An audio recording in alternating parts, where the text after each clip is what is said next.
উদ্ধার করা হয়েছিল। আমরা তার পরিবারের সাথে, সেই শিশু কন্যার মায়ের সাথে, তার পরিবারের সাথে আমরা সাক্ষাৎ করেছি আমি, এবং পুরো ঘটনা বিস্তারিত শুনেছি। ব্যক্তিগত কিছু দ্বন্দ্বের কথা উনি বলছেন, এলাকার কিছু দ্বন্দ্বের কথা উনি বলছেন। আমরা তথ্য প্রমাণ তদন্ত ছাড়া আগাম কোনো মন্তব্য এখন করতে চাচ্ছি না। আমরা এখানে এটাই বলতে এসেছি যে এই পরিবারের সাথে আমরা আছি সর্বাত্মকভাবে, এবং এই যে কন্যা শিশু হত্যা হয়েছে এই হত্যার বিচার আমরা নিশ্চিত করবো যে কোনো মূল্যে। ইনশাআল্লাহ আমরা এর বিচার নিশ্চিত করব। এই অভয় এবং এই আস্থা আমরা ওনার মাকে দিয়েছি, কারণ আমরা মনে করি উনি আমাদের এই বোন, উনি আমাদের সাথেই ছিলেন, এবং এই যে তার মেয়েকে এভাবে হত্যা করা হলো, এই হত্যাটা ছিল সম্পূর্ণরূপে পরিকল্পিত।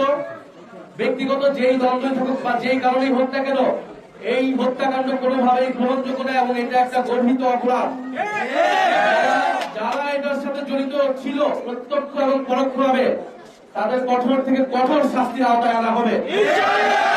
এলাকার যত বড় প্রভাবশালী হোক না কেন, বাড়িওয়ালা হোক না কি হোক, সেইটা কোনো বিবেচনা নেওয়া হবে না। পুলিশ প্রশাসন নিরপেক্ষভাবে কাজ করবে, এবং এই হত্যাকাণ্ডের বিচার আমরা দ্রুত সময়ের মধ্যে নিশ্চিত করব। আমরা থানার ওসির সাথে যেই দিন ঘটনাটি ঘটেছে 24 ফেব্রুয়ারি, সেদিনই আমরা ওনার সাথে আমি ফোনে কথা বলেছি, থানার ওসির সাথে কথা বলেছি। মামলা নেওয়া হয়েছে, পোস্টমর্টেম রিপোর্ট আসলে আপনাদের পুরো ঘটনাটা বোঝা যাবে কিভাবে হত্যাকাণ্ড হয়েছে, কিভাবে মারা গিয়েছে মেয়েটি, এবং ওনারা যাকে সন্দেহ করছেন সেই সন্দেহভাজন তাদেরকেও প্রশাসন, আইন শৃঙ্খলা বাহিনী তারা খতিয়ে দেখছে।